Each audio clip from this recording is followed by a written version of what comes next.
All righty, all right. So we're gonna go ahead and get started. We're still working in the background to help a few folks get logged in, but we're definitely gonna go ahead and get started. Don't want to waste too much time. So welcome to another webinar here at Kingdom Connect. First and foremost, I want to thank God for allowing us all to be here. I'm just so grateful to see everyone. I see a lot of beautiful faces. Grateful that you took time out of your busy schedule to be with us today. So extremely grateful for that. Today we'll be discussing mental health again. I know we've had a previous session on mental health with Sister Jessica Barnes, and she brought forth a lot of good information. So shout out to her. But we wanted to have another session on mental health, especially since we're in the middle of holiday season. We know stress and just mental health in general is at an all-time high usually during this time. So we want to make sure that you're fully equipped, not only for yourself, but also so that you can be a help to someone else and know where to direct them if they need help.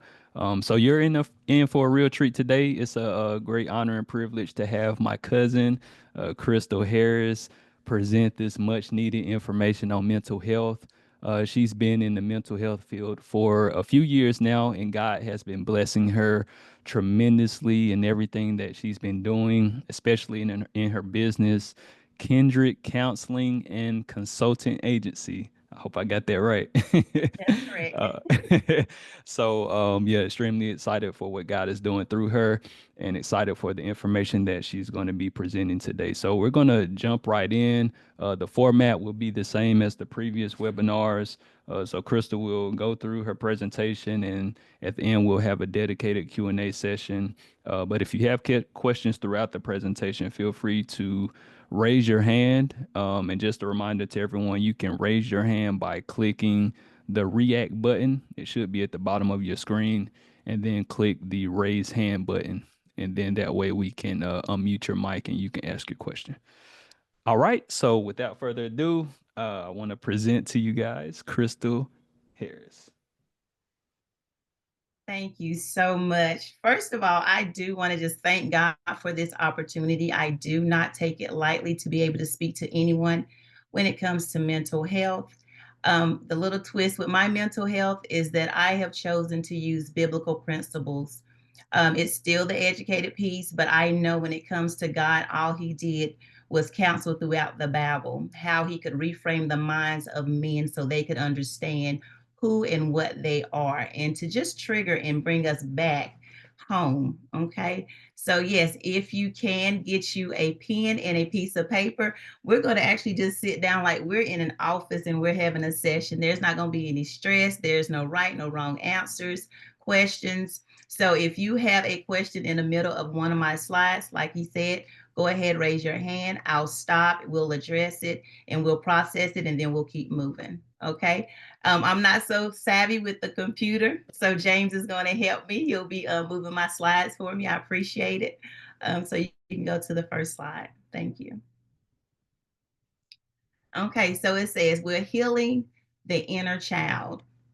I would say at least 9 out of 10 of the individuals that I see throughout the week are going to say something that is related to some type of trauma they've experienced as a child. But what I see is that they're stuck, they're struggling, and they're trying to push past it. And a lot of times we get triggered by things that we're going through in life, and we don't understand that the root of those things are coming from our childhood. And that's why I know it is important that we address those issues. You can go to the next slide. Also, some of the information that I will mention, it may be triggering to you all. So I want to just go ahead and, just give a disclaimer so you guys will be prepared. But what I always tell people, we always look at what a person is displaying in their behavior. We may see somebody that's acting out with sexual behaviors. We may see someone cursing. We may see somebody throwing a fit. We may see somebody attempting to hurt people and even sometimes hurt people. But what we are seeing is not the root of the issue. We're seeing what comes from the root. And that's another reason why I want us to actually look at the root of the issue and not always look at what people are displaying, because all we're seeing is what's really underneath. So there's something behind the behavior. Okay, James. Okay. So some of the things we look at, especially when I'm talking about from a child's view, because I know we're adults, but right now we're going to back it up just a little bit. Some of the things that we'll notice is it's going to be abuse. And when I say abuse, I'm talking about physical abuse, mental abuse. We've also seen now that people are starting to use the Bible, God's word, as spiritual abuse. And believe it or not, what it does, it turns individuals against God and it doesn't push them towards God. Also, another thing that we've noticed is the neglect, ignoring your needs when you were a child. A lot of times, parents will make sure that I have food, I have clothing, but what about the hugs? What about the affirmation? What about the encouraging words? A lot of times, parents leave those parts out, and a lot of times that affects us as adults because we're looking for those things from other adults as we get older. And then you look at things such as abandonment. When we're looking at abandonment, that's somebody we always assume that a person that leaves us, they did it because they had nothing better to do. A lot of times abandonment comes from a lot of things. Parents can only give you what they have. And if they haven't been given the proper tools, then it's hard for them to actually stay there and give you the things you need. So instead of actually staying there and trying, they throw their hands up before they even give it a shot. So you'll leave people with having the feelings of abandonment. We look at rejection. Everybody wants to be accepted. I've never met a person that says, I don't want to be accepted.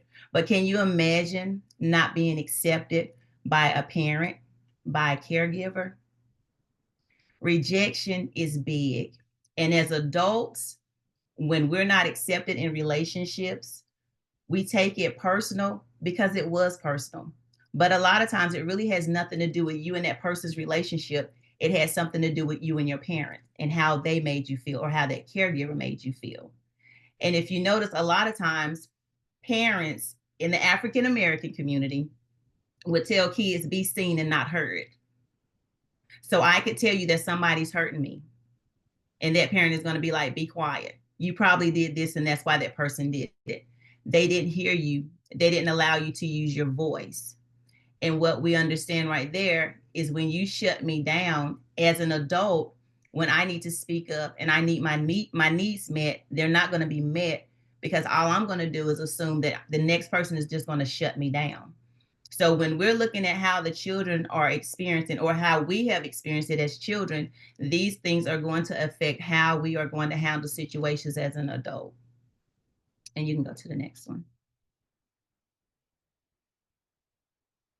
So we want to say, how's it showing up in adulthood? I want you guys to think about, you can be out, whether it can be out shopping, it could be on your job, and you're thinking about, how is a person so easily offended? All I said is your potato salad could have took some pickles. Well, I tell you what, why don't you fix a potato salad the next time if that's what you feel that all I said is that pickles could have made it taste. I'm not saying it wasn't good, but it was like, where did that come from? Somebody told you when you were younger, and then they made you feel like, okay, I can be easily offended because I don't even get to speak up. I don't get to say anything because somebody's going to say something to me and it's going to cause me to shrink. Shrink means I don't live in my fullness. It means I go within. Anger outbursts. Parents will have anger outbursts with their children. Spouses have it with their family members. And what we're looking at is deeper than the anger.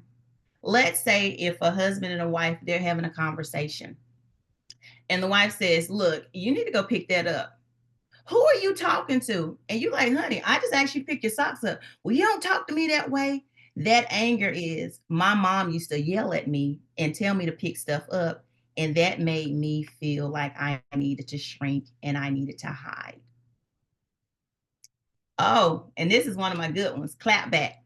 You know how some people say, my clap back game is big. Oh, they be waiting to get you back. Matter of fact, sometimes they get you before you say something. They sitting there waiting to say something back to you because guess what? I'm going to get you before you get me. I'm going to hurt you before you hurt me. I'm tired of people hurting me. So I got my clap back. So as soon as Sister Thelma come over here and she say something about my head, I'm going to say something about her twilled over shoes. I got something for her. I'm going to shut her down. And a lot of times people don't mean anything by what they're saying. They're just people. We personally take those as attacks, and they're not personal attacks. So we have to start looking on the inside. Why do I have the need to want to flip on this lady every time she comes and she says something to me? Is it just me or is it her? In all honesty, it's really you. You don't even have to look at your neighbor, but tell your other neighbor, it ain't you, it's the other person beside you. So it's not you, okay?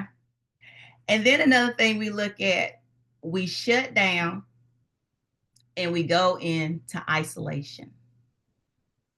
And people will say, instead of arguing, instead of saying what's on my mind, I'm just going to shut down.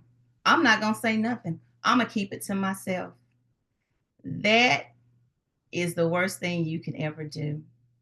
An example I always use for people that say they shut down because that's their mechanism and how they cope.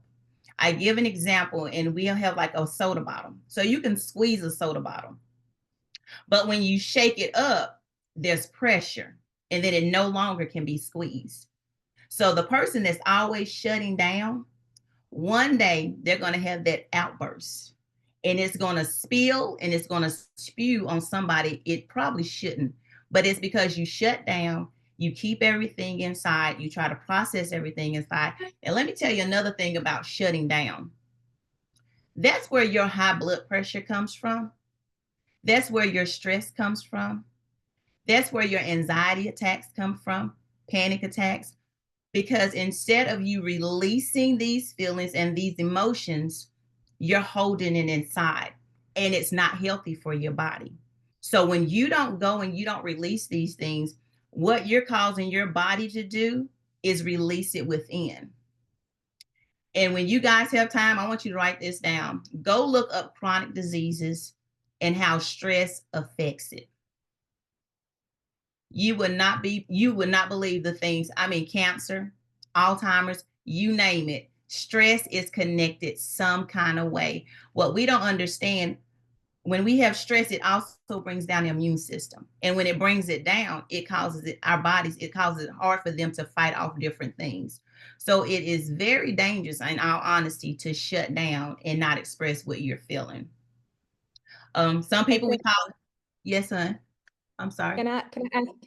We can stop and ask questions, right? Or should we save them? No, you're fine. Go ahead. If you have one, yeah, because I don't want you to forget it. Go ahead. You know, I'll forget. So when because I do that self-isolation, and when I feel like I can't handle, I don't want to deal with it, I'll go within. So what do you suggest that a person do when they want to self-isolate? What is something that they should do before they go into that isolation? The first thing I want to say that we've learned, isolation is just you having counseling with the devil. Because what he's going to do is take every situation he can and always allow you to see the negative side. Instead of doing isolation, go into solitude. What that does, it allows you to do one-on-one time with God. And then you can be open and honest when transparent with God. You can say, God, this person hurt my feelings. This person disrespected me. This person triggered me. They didn't know they triggered me, but they triggered me because they said something about my mom. And that hurts. That takes me back to that place of missing her and loaning her. And we have to remember, when we're triggered by individuals, they don't know that it's a trigger unless we tell them it's a trigger. So instead of, just getting in isolation, instead of just being by yourself, get with God. That's the one person who can only meet you where you're at. Our thing is, we like to lie and say things don't bother us. God already knows it does. And he's only going to meet us in our truth. So when we can be in our truth, that's where he's showing up. He never shows up in a lie. But if you can say that hurt me, and God can give you, when I say he gives a scripture for everything, And it's like it's medicine. And then this is my thing. Once you've addressed that with God, you can actually go to that person, because then you're going in love. And then you can say, you said that the other day and that hurt. And that made me feel like this. Does that make sense? Yes. Okay. Yes, it did. It did. Okay. Yeah, Do we have thank any you. other questions? You're welcome. Yes.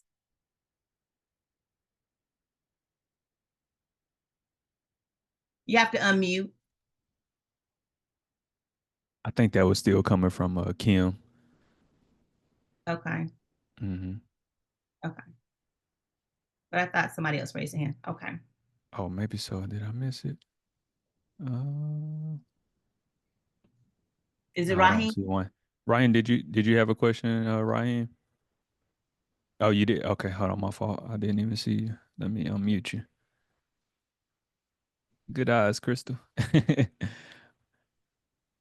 I can hear you. I'm free to speak. Yes, you Yes, are. sir. Yeah, we was talking about isolation, and while she was speaking, I looked up Proverbs 18:1, and it says, "Whoever isolates himself pursues his own selfish desires and rejects all practical wisdom." So that goes like what you were saying. The Bible has a lot to offer when it comes to, advice, and we talk about isolation, and that's a prime example. When we isolate ourselves, we get to where we leaning on our own understanding. What we're gonna do, how we're gonna go about the situation. And sometimes it might not be the best. We can end up hurting other people, all because of, what we have been through in the past. Like we talked about our childhood. We have been hurt before. So I isolate myself and I sit in my room and think about what I'm gonna do next. Mm-hmm. This is what it produces. You see these school shootings and these mass shootings and things like that, because people are not going to get help.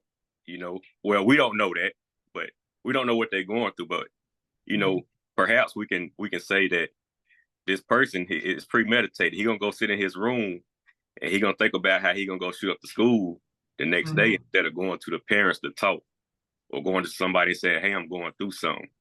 So that's what that isolation does. Shutting down, sitting to yourself. Premeditating on how you gonna hurt somebody else out because you hurt or you going through something. Mm-hmm. That's right. Thank you. And okay, so we talked about the shutting down. Also, we avoid people and situations. The holidays are coming up, and getting together with family is family. And I'll say the best way I know how. Everybody knows your family members. They have been that way for the last 20, 25, 30 years. And for me, a lot of times we miss out on a lot of making memories with family members because we avoid other ones. And what I used to do with one of my family members, I used to allow her to speak first, only because when we would communicate, she would always be offensive towards me. Of course, I had to figure out what that was. Why did I avoid her? But what I did, I allowed her to speak first so I could see where she was mentally, in all honesty. And then I knew how to address her. And I know sometimes it's like, well, that's not fair that I have to get myself ready to make sure that I have an okay time. And you're right, it's not. But when I tell you it's practice, because that one individual in your family is going to be somebody in your church, on your job, at Walmart. That family member is actually teaching you how to handle people in different environments, different situations. So always avoiding is not going to be the best thing for us. A lot of times they call it exposure in therapy. They put you in situations that you have a fear or that's something that you're uncomfortable with. So a lot of times just mentally talking to yourself and getting yourself prepared to be around those individuals, to me, is a healthier way versus you avoiding a whole party where the rest of the family is going to be there and you can actually have a good time. My biggest thing for wonderful people is the lack of communication. When you are a child and you are never, ever allowed to express how you feel, it is going to be hard as an adult to express how you feel. In the African American families, we don't believe in gentle parenting. We don't believe in allowing our children to have a voice. In all honesty, I think that's the biggest mistake African American families have made. And the only reason why I say this is because when someone hurts our children stay quiet and they carry that wound. We need to teach our kids that you can talk, but it has to be respectful. I'm not going to always agree with what you have to say, but I'm giving you that space. So when you become an adult and someone does something, you can advocate for yourself. You don't have to live in fear or shame, and that somebody is going to rebuke you because, you've said something. That's true. And even as parents, we don't like to hear our kids tell us the truth. Like if a parent is telling the people at the buffet that you 6 and you really 8, and your kid brings it to your attention, mama, you lying, and then they get in trouble. My mama used to do it all the time. That's how I know. But yeah, so the kid gets in trouble, but the kid is telling the truth. Why does the kid get in trouble for telling the truth? You see what I'm saying? So we have to encourage communication even with our children. So as we teach them how to communicate properly, respectfully, then they take that information as adults and they can use it then. And I was going to say, we already had touched a little bit about the illness that's inside of the body and how stress, how it affects the body and how it does different things to keep us sick, which that's my biggest thing. If the mental health part is straightened out, then we can eliminate high blood pressure. We can eliminate people having depression, anxiety. So that's the biggest goal for me when it comes to mental health. Okay, James. Oh, how does this show up? Unhealthy boundaries. When you tell somebody no, put a period behind it. You do not have to explain why you do not want to go, why you're not going to lend them the money. It's no. This was the example that God gave me. That's why I love therapy and then the Bible just connecting with it. Jesus teaches us how to set boundaries. He teaches us where and how to put people. When you think about it, I always talk about when early in the morning, he goes up by himself to talk to God. That's that one-on-one time. It's just him and God. And guess what? People, you are not lonely. That is your time to talk to God. That time is really for God. So I want people to stop saying that they're lonely. You are not lonely. That is your designated time to spend with God. Then when Jesus came down, sometimes he had the 3. That was it. The other ones, they wasn't over that time, but I don't know why we can't go. I don't know why we can't have. Jesus said, I just need the 3. Then he said, okay, I need my 12. So what he's doing, he's setting boundaries and he's letting people know this is where you belong and I'll let you know where you belong. Then he goes to the multitude and he's available to everybody. So he teaches us healthy boundaries. We're just not paying attention. I'm just going to be honest. We miss it. We think that Jesus is just like, oh, and he's just letting everybody just take advantage. No, he is not. He was like, you can't go, but you guys, y'all come on, y'all can go. And guess what? True friends respect boundaries. True friends respect boundaries. And so we have to establish them because I tell anybody, if it's a bowl and I pour water in it, the bowl will contain the water and it won't go anywhere. But if I pour a pitcher, the water goes everywhere. And that's how people are in our lives. If we don't set boundaries, they're going to go all over. And then we have the nerve to get upset. Did you tell them they couldn't go there? Did you tell them no? So boundaries are so important. Oh, and people pleasing. Oh, that's a good one. We don't want nobody to be upset. We don't want anybody to be mad at us. We want everybody to be happy. So we just going to go along so everybody can be happy. No, no, no, no, no. We are not going to people please. And the reason why I'm saying that is because, one, your needs are not being met. If you are tired and you know it's time for you to go home, take your bath and go to bed, Do not tell somebody that it's okay to come over and sit and talk. Well, I'm going through. You know what, baby? We all going through. We going to pray about it. We going to trust God, but I'm going to go take my bath and I'm going to go to bed. And guess what? That is okay. It's okay. And once you start letting people know that you're not always number one in my life, and let me teach this too. Love thy neighbor as thyself. Listen to it. Love thy neighbor as thyself. If I'm not loving me, taking care of me, doing the things that are necessary for me, how can I do it for you? Now, if I half love me, half take care of me, I'm going to half love my neighbor, half take care of them. A lot of times we thought that he meant to love the neighbor more than you love yourself. That's not what he's told us to do. We've been getting it wrong the whole time, and we self-sacrifice ourselves for the needs of other people. I'm just going to tell you this, because you think about it. When Jesus was tired and he is on this boat and it is flooding, it is lightning, it is thundering, it's doing everything. He took a nap. Matter of fact, he was in a deep sleep. Because I can't see me sleeping in all of that. But do you think he sat up and was like, well, I'm going to watch the storm out? He said, no, I'm going to go sleep. And he did. They woke him up. He didn't wake up because he understood he had a need and it was for rest. And so we have to remember, we have to put ourselves first. And once we're good, we can take care of other people. And then another thing, negative view of self and others. How do I see myself? If my parents said, you're no good, you're not going to be anything, you ugly like your daddy, I can't stand you, nobody wants to be with you, you're going to be alone, you're going to always be by yourself. All of these things are told to me as a child. And as I become an adult, when I'm looking in the mirror, that's what I see. And so you'll always hear people, you'll say, hey, I love that. That is so pretty. Oh, this old ugly thing.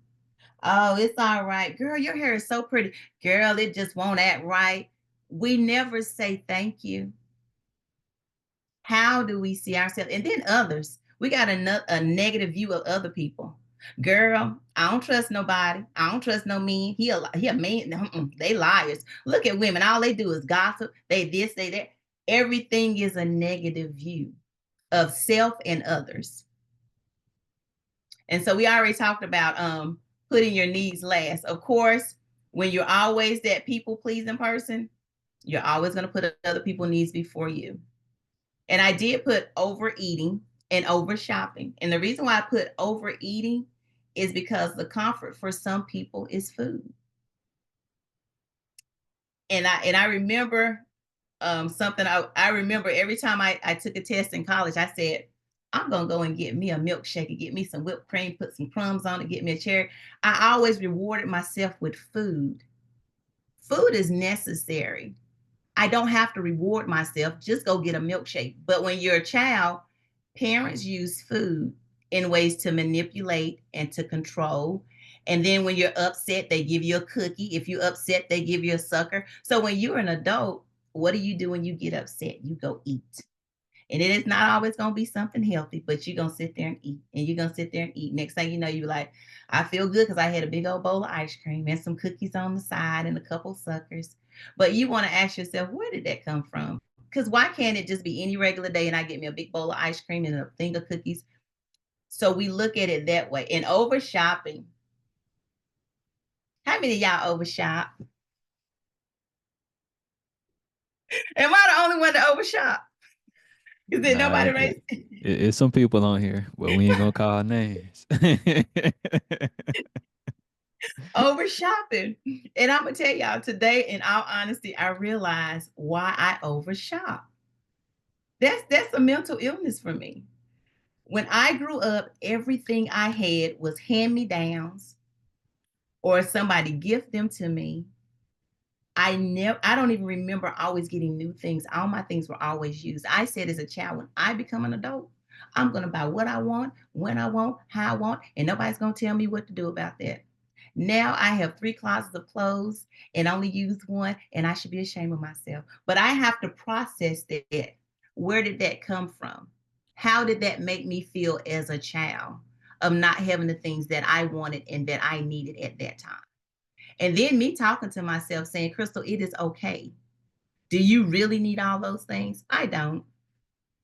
But I was trying to prove a point, which is not a valid point.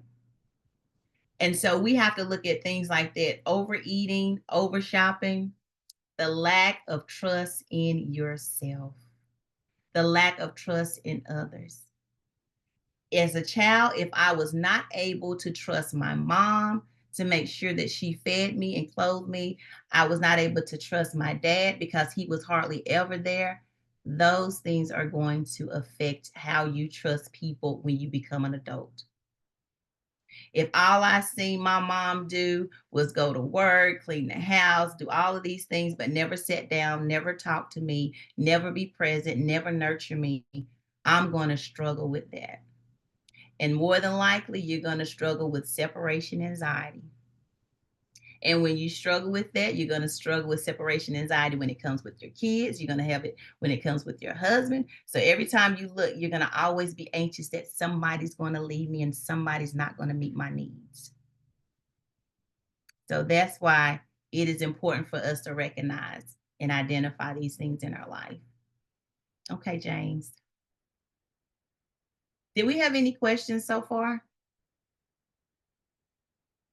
Did anybody raise their hand? Nope. Don't believe so. And I don't see anything in the chat.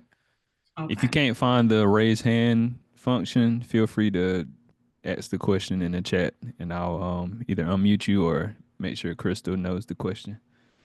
And this is a safe space, so feel free Yes, to ask anything. yes. So these are some things that we can use when we are processing triggers, when we're processing healing the child, the inner child. Identify that trigger. If someone yells at you and that makes you shrink, that makes you feel sad, that makes you feel anxious, that's a trigger. Write it down and say, I was triggered when my sister yelled at me. I was triggered when my boss yelled at me. Then what you have to do is actually go backwards. At what points and times in my life was somebody screaming and yelling at me? At what points in my life did somebody make me feel like I needed to shrink? And what that does, it allows you to be able to move backwards, process it, understand it. And when you're processing it, you're pulling it apart. This is the one thing that I understand with people. We like all kind of positive emotions. We like happiness, excitement. We love those. But when it's sadness, when it's grief, when it's loss, we hate sitting in those places. Can I tell you that that's part of the process of healing? To sit in it. And I'm going to be honest with you, triggers, they're going to be with you the rest of your life, in all honesty. They will. Why? Because one, we don't even always understand where they're at. And it takes certain people to come into our life to actually trigger those. Kids can trigger you. A spouse or a significant other can trigger you. Your boss can trigger you. Somebody at your church can trigger you. You're only going to know it when you're in those environments. So that's why I say you will always have things triggering you. But if you can sit in those uncomfortable places, then what you'll be able to do is heal in those places. And then once you understand why and how I feel this way, you can process it. And that's why a good thing is journaling. Journaling actually just maps out things that you're going through in life. And a lot of people are like, well, I don't like journaling. This is when I say the benefits of journaling is actually clearing your head and taking a lot of things out of your mind, whether somebody has hurt you, if they've offended you, if it's a recipe, whatever. A lot of times we like, I went in the room I went to get something. I can't even remember what I went in the room for. And then you go back to the other room. It's like, oh, the keys. And then you go back again. You have a lot of unnecessary things that are in your mind. And they're going to always forever be in your journal. So once you get them, and this is a good thing to do at night before you go to bed, write down those things you have to do for that next day. Write down the things you got to do next week. Write down who you need to call. If you're going to cook something, get your minds clear, and it allows you to sleep better. Also, a lot of times we experience things in life to where we cannot process everything by ourselves, and we need a professional person to come in and help us process those things. And that is okay. I promise you, God and therapy is okay. God and therapy is okay. If you go to church, you're going to therapy. When the pastor talks to you, he is reframing your mind. He is giving you tools to use for the next week. He's giving you a scripture for you to meditate on so you can think about it and use it when you're going through things in life. Believe it or not, your pastor is a therapist. He just doesn't have the time to give you one-on-one. But when you go to church, you are getting therapy. And I want to take it out of the mind of people that crazy people go see therapists. Guess what? If you don't go see one, more than likely you're probably crazy. But in all honesty, we go to therapy every week and not even know that's what we do. Acceptance. A lot of times you are not going to get, I'm sorry. Will you forgive me? You're not going to get that from people. Some people are prideful and they have a big ego and they're not going to do it. So the thing is for you to move on, accept that those things have happened, accept that they hurt, and keep moving. And a lot of times we're like, how can I move? Well, you look at them, they've moved, they're laughing, they've moved on to a new house, new job, and they're not thinking about you, in all honesty. And a lot of times, sometimes people hurt you and don't know they hurt you either because you didn't communicate that they hurt you. So acceptance is a really big step when it comes to healing. Speak to your inner child.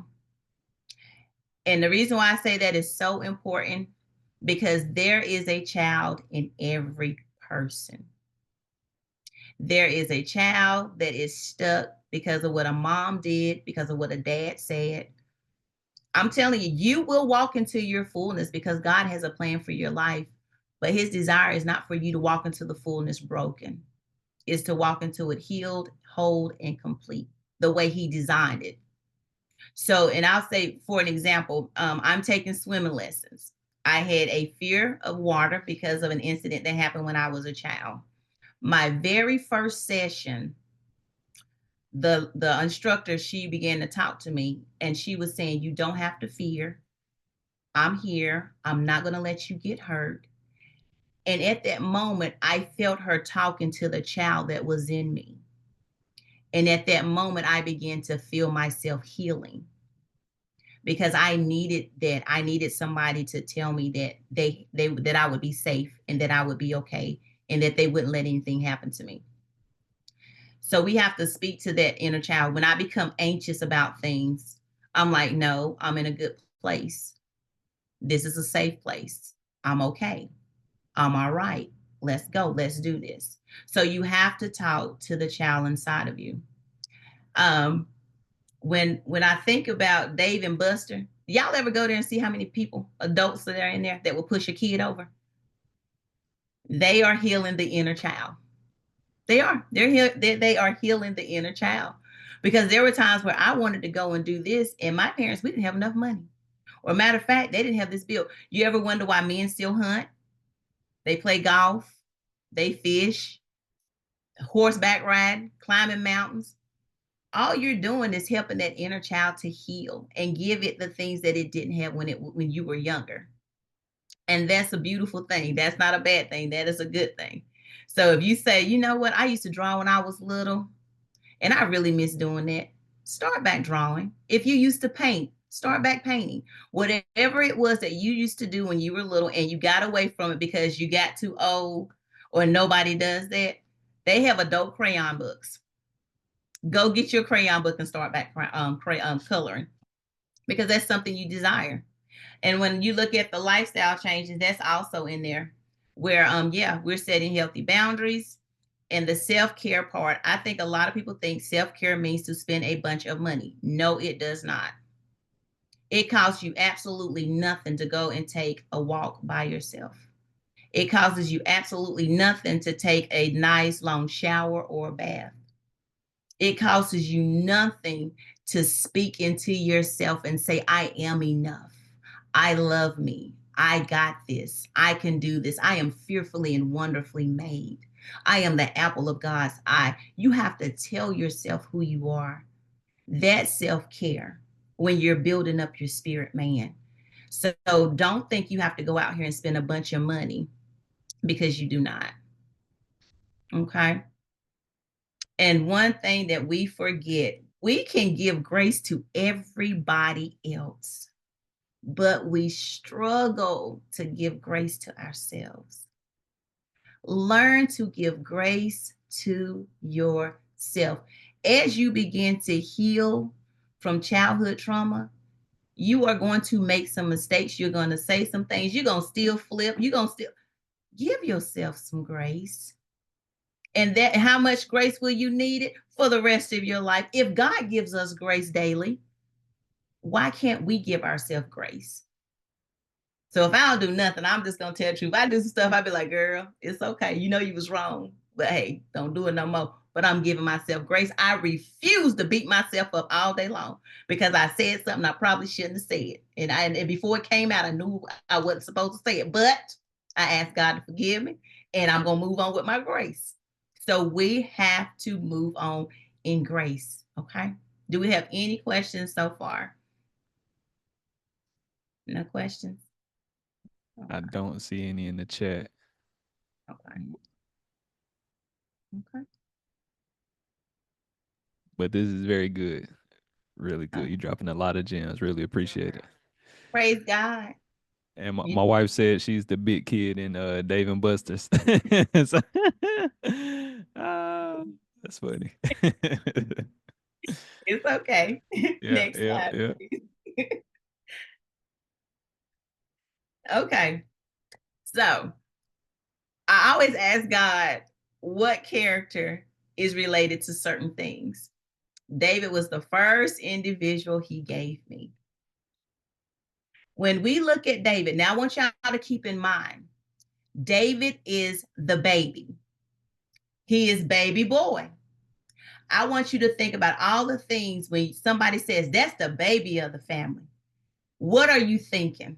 I'm gonna give y'all a couple minutes. The baby, they're gonna get their way. Parents don't lost their mind and forgot all the rules in the house. How is the baby treated? So when you think about David, he's a young lad. Who sends a young lad to watch sheep and he has to kill a bear and a lion? Think about this. This is baby boy. What parent sends the baby of the family to an active war to take lunch to the brother? You sent baby boy to take lunch to the brothers in an active battle? So I'm thinking, like, what's going on? And then I remember David said, my mother's sons, and that's in Psalms. He didn't say my father's sons. So then that just got my mind moving. What was David's father's problem? Where was the protection? There was no protection. David at that moment was experiencing abandonment and rejection. Why do you say rejection? When they called all of the sons in for the oil to be poured, where was David? This is baby boy. That's why I keep saying this is baby boy. Baby boy out in the field, slinging slingshots, killing stuff. Baby boy was bad though. Anybody that can open up the mouth of an animal and take a sheep out, baby boy was bad. I just think that was a rough little fella. I'm just gonna be honest. But when you think about it, all of the things that David experienced should have never taken place because he's the baby. He should have been protected. He should have been spoiled. I mean, what if anything, they would have came off the field and brung him food. And then I'm like, okay, so what does that, his childhood, what does that have to do with his future? You guys ever wonder why he stayed in that relationship with Saul? At any moment, he really could have been done. He would go and hide and ask his son, is it okay for me to come up to the castle? Why would you want to go up to the castle when this man is visibly trying to kill you? when you struggle with rejection, abandonment, it's always going to show up in people pleasing, putting other people's needs before you, trying to get validation, affirmation. He didn't get any of those things from his father. So when you do not handle the inner child, it's going to show up in the adult. Then I got to going because, you know, when the Bible get good, it get real good. David had wives and this man had any and everything he ever could have wanted. He saw one woman. Mind you, I know the queens had to be bad. Then the spirit, you know, the concubines on the side. Everybody had to be fine. But it was one woman. And I was like, why this one woman? And I also thought about it. I want y'all to understand, David sent for her. She did not come. He sent for her. And I'm gonna be honest, if a king sent for you, you just gonna come. Because some people are like, I wouldn't have went. David knew that she was married. But he was still so thirsty, still so empty, that he desired something else that belonged to somebody else. And he thought that one thing was going to fill things that his daddy never gave him. So that's why we talk about David, because he had childhood trauma and it showed up in his adulthood. So that's why it's important. And like I said, at the finish line, you are going to make it. If God says you're going to be a doctor, you're going to be a doctor. If he says you're going to be a lawyer, you're going to be a lawyer. If you're going to be a teacher, you're going to make it. But he needs you to make it whole, heal, and complete. So when you do, because everything we do is godly ordained, but when you do that thing, it comes from a better place, a healed place. How do you heal? When you look at some people, you're like, I don't know why they're a nurse. Hateful, nasty, mean, won't do their job for nothing. But they were destined to be a nurse, but they're broken, they're hurting, they're not complete. So it matters. It matters. So James, I think we finished. Nah, that is awesome. Great presentation, for sure. Great presentation. Really appreciate it. So now we want to open it up for questions. I know, or discussion. It doesn't have to be a question. Yeah. Maybe it's just a discussion point. Like Raheem, you had brought up a very good point. So if anyone just has a point that they want to make, feel free to raise your hand or put it in the chat. And again, this is a safe space, so don't be shy. Any questions? Oh, Raheem. All right, let's see. All right, you should be able to unmute now, Raheem. And then I'll come to you next, Miss Kim. All right, can you hear me? Yes, We sir. can hear you. Oh, All right. So we talking about, consultation, and tonight we're getting a lot of, therapy. I really believe so. And, here in Proverbs 20:18, it says, by consultations, plans will succeed, and by skillful direction, wage a war. So, tonight, we getting a lot of coaching. We mentioned self-talk, healing the inner child, and for me personally, self-talk was big for me because the way I grew up, I grew up around drug dealing. My mama had 5 different baby daddies. My daddy had 6 different, baby mamas. I saw some things I shouldn't have saw. So as I grew up, I thought that was all right. My self-talk was, it's all right for me to sell drugs. It's all right for me to have any woman I want to have. But as I grew older, I gravitated, I wanted to change my life. So I gravitated towards, older people. I gravitated towards other people's, fathers and mothers, because I knew what I saw at home wasn't right. Here it is. I'm going to school playing sports, and James can tell you, man, he was on the same football team. I'm trying to do the right thing. But when I come home, the police running in the house, because we got drugs, laid around, things like that. So as I got older, I started to learn the importance of, changing my ways, gravitating towards, therapy, not being afraid to talk. Because my mom used to always tell me, Raheem, it don't hurt to talk to people, because she dealt with a lot of grief, and she's still dealing with grief till this day. On Thanksgiving Day, we should have been having family time, but I was on Thanksgiving here past, I was too busy moving my grandma in with my mama because her and my cousin fell out. You get what I'm saying? Mm. So this right here is good, Yeah. but I brought up that scripture, Proverbs 20:18, talking about consultation, because this right here is it. This is the consultation that people need.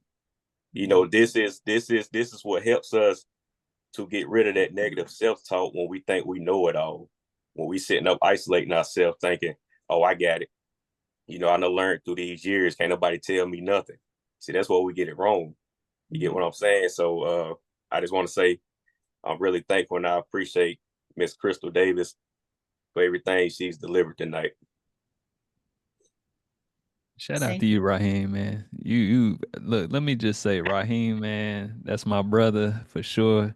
He has come a long way, and I'm just grateful to see the change in his life. Like for real, man. It means a lot to see you show up and to really engage in these discussions and to hear your testimony, like hearing things that I wasn't even aware of when we were in school. So it's a blessing to see you here, and it's a blessing to see the growth. So just from Oh, yeah. from brother to brother, man, keep pushing, keep on keeping on. It's a blessing to see. It really is. I will. Oh, but and Miss Crystal, I'm need to get your information. My mama, she in the process of getting therapy. Because she dealing with a lot of grief from some stuff. Okay. She was abandoned, when she was growing up. My grandma was in and out of jail on dope. So my mama, she dealing with a lot of grief. So we're gonna need to get in touch. Okay. Gotcha. Yeah, look, yeah, Crystal, my wife just brought up exactly what I was thinking. When we showed up to your business launch, you gave us free cards, or cards that we could either use ourselves or gift to others. So Mhm. I would like to gift Raheem's mother with the session that you provided. Mhm. So I'll definitely do that. Yeah, yeah, yeah. Okay. Is it All covered right. by insurance? It is covered by insurance, but he's actually giving you it's a gift certificate for her to actually come in and have a session. So it's a free session. For free. Yep. Appreciate it. Yes, sir. So I'll send you those details. Uh, all right. Anything else, Raheem or Crystal? Did you want to address anything that Raheem touched on? Nope, he's on point. Perfect. All right. I'm gonna go to Sister Kim, and then I'm gonna go to Apostle and Lady Setzer. They have their hands raised. So let me. Okay, you're unmuted, Kim. You can go right Yeah, ahead. I'm sitting over here like about to jump off this bench because I'm like, unmute me. I got something to say. But I'd just like to say to Crystal, this was really good. The platform needs to be bigger. I think our community needs it. Because I feel like that the perspective that we have and in our community is that, we don't need it, but it's needed. Sometimes I think we kind of shun things because we don't know, and we go by what we heard, and sometimes what we heard is wrong information. But I just want to say that I was David, I was that baby, but I was the spoiled one. I got everything I wanted. And so now as an adult, I'm working through that. I'm processing through my childhood, I guess you would say trauma, and I'm triggered when I don't get what I want, but I'm working through that because I'm understanding It's that, good, and it's okay. my parents created that, and now that they're not here, because I had told you that whatever you were doing in December, that I would be here because it is a tough time and season for me. But when you gave that analogy of David, I was like, okay, kind of put some things into perspective now. I can I can really go on and process things a little better. So this was really good. I just think it needs to be on a more broader spectrum because folks need to hear this. I mean, I took my notes. I got my notes. You probably can't see it, but I'm intentional and in this season in my life. These sort of things are very helpful where I never thought it wasn't necessary because I've worked in mental health and I know the importance of it. But sometimes you just feel like the call to God, those that are called feel like, no, I don't need that. God is my counselor. Jesus is my counselor. No, sometimes you really need to, some mental health. Because I mean, we all got a little cuckoo in us. And I mean, it's true. I mean, we all give us the right situation. We all will share what we're working with. I'm not the counselor here. I'm not the therapist, but I'm just saying. But I do want to say, I applaud you. I certainly give you your flowers tonight. This is really, really good. Thank you. All right. Thank you, Sister Kim. All right. Apostle and Lady Misty. Let me Okay. second. Sister Crystal, thank you so very, very much. It's so very thorough and informative. And I tell you, it is so good to hear and see what God is doing in and through you. And even when you're talking about isolation, a lot of times people want to isolate themselves. They get to themselves, but anytime you get caught up in isolation, Satan will take it further to him ambushing you. So what we need to do is learn how to understand that others have gone through what we're facing and seek the proper help and spend some quality time with God. And I declare he will bring you through every time. Thank God for what you're doing. James and Angelina, thank you so much for what you are doing. The world needs to hear and see what God is doing in and through you. Again, Sister Crystal, thank you so very much. Thank you. Thank you, Pawpaw. Thank you, Misty. Appreciate that. Shout out to my Pawpaw. Bless to carry your name, sir. You on my dad's name. Thank you. All right. Raheem, you should be unmuted. All right, you can hear me? Yes, sir. And going back to what we was talking about, beginning our healing process, and part of that was identifying triggers. See, something I learned and something we can all benefit from, and a lot of people as well. We go through life running from what we've been through in the past. We go through life, not dealing with those things in the past, because, for some people, they don't want to have to go back there. But see, when you move forward in the future and you don't deal with those things in the past, it affects not just yourself, but other people. So something that I've learned is, and I think what Miss Davis mentioned, don't be afraid to confront your past. Don't be afraid to go back and say, hey, I got some baggage left over in the past. I need to confront this in order for me to move on in life. Because you don't want that to, carry on, in your relationship. Say if you get married, you got some things in the past that you haven't dealt with. And so now, you and your husband, y'all married, y'all been together for 5 years, but he wonder why you always passing out on him. Every time he say something, you get mad, you easily offended. So yeah, it's important that we confront our past, confront that, get it over with, let's deal with it and keep moving forward. Cause like Ms. Davis mentioned, it's gonna always be there. You ain't gonna forget it.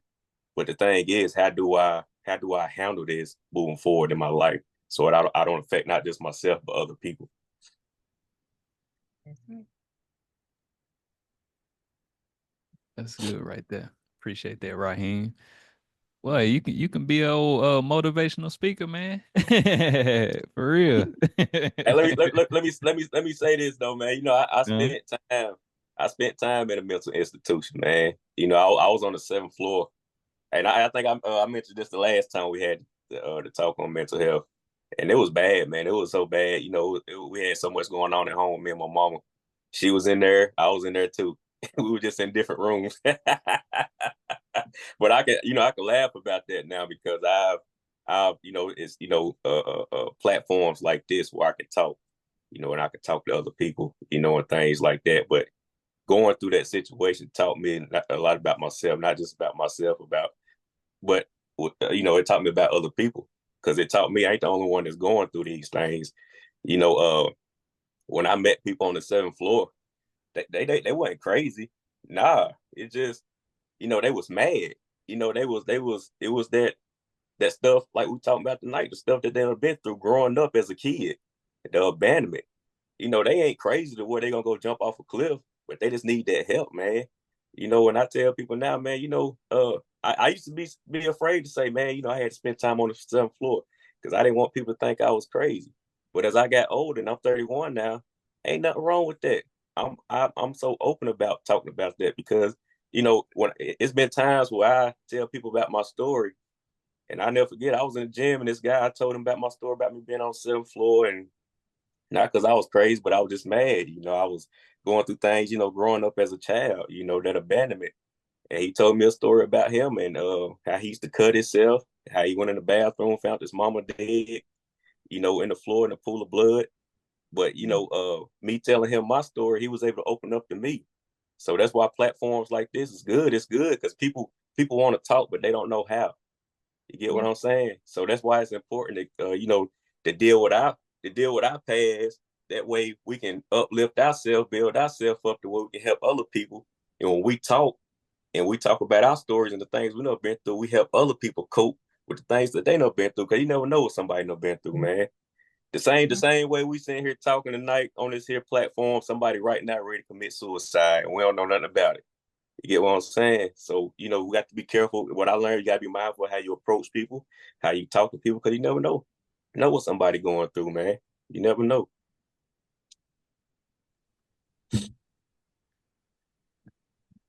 Can you hear me? Yes. Yeah. Okay. Crystal, this was awesome. From therapist to therapist, we need each other.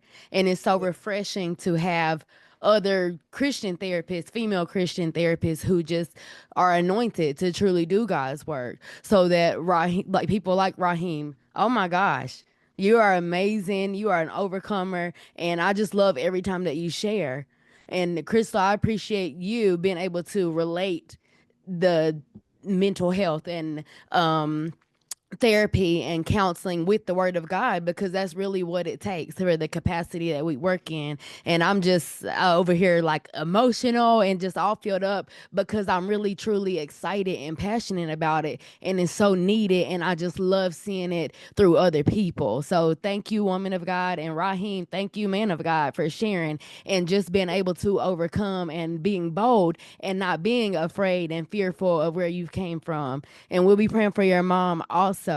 I just love you, brother. I know I know you went to school with my husband, but every time we talk, I'm like, oh my gosh, like, yes, please keep allowing the Lord to use you.